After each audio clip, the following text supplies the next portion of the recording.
Hello, my name is Sebastian Osler. I'm a student physical therapist at Bowling Green State University. Um, this is the first VBA for Integrative Pain Science. So I was given the title of student physical therapist for case number 2, and I am given the title of patient for case 3. Case number 2 is about a 60-year-old retired Marine working at Home Depot with chronic knee pain and stiffness. So, the first question is, as the SPT, what are some important considerations with your interactions with this patient? So, some important considerations I would consider with my interactions with this patient would be his past history of being in the Marines and potentially experiencing some form of PTSD while in the Marines. He said that he has trouble sleeping at night, and his pain started after his third deployment and started getting progressively worse. As I said, he rarely sleeps at night, so he gets about 2 to 3 hours of sleep per night, and he wakes up with nightmares. His social support or his wife doesn't know about his nightmares.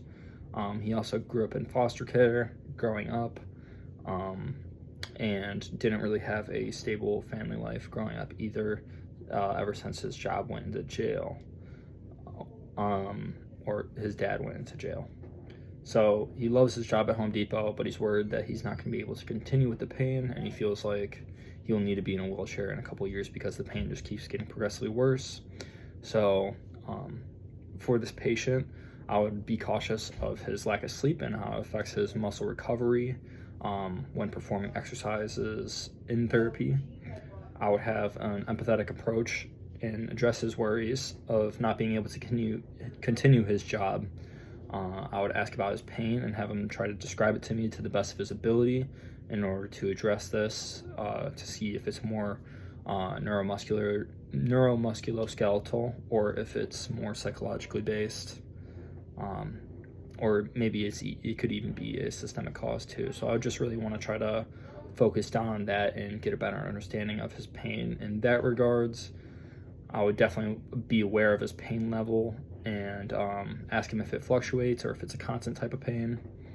And I would just basically reassure him that I would do everything in my power to make sure he gets the optimal care he needs, whether that's through physical therapy or any other type of professional advice or help that he may need to address this chronic pain that he's feeling. For case number 3, I was given the title of patient, and the question that I have to answer is, for this case, you are assigned as the patient. What do you think a healthcare provider could do to make you feel more comfortable? So in case number 3, it's a 35-year-old homemaker with fibromyalgia experiencing widespread musculoskeletal pain and fatigue as it relates to fibromyalgia. So with this patient, she has 3 kids at home, all are very young age.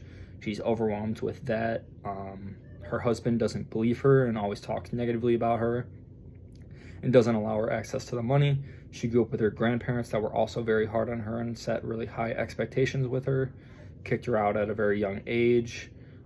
She dealt with being raped at a very young age, and basically just gets negative backlash for basically all of her actions and what she does with her life.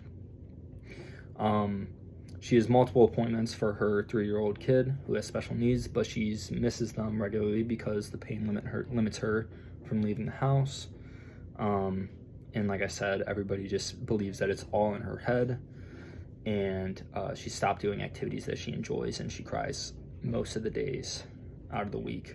So the first thing to make her feel more comfortable is I would want the provider to make me feel comfortable and make me feel less overwhelmed by preventing the use of harmful words and excessive medical terminology that would just confuse me more and make me overwhelmed.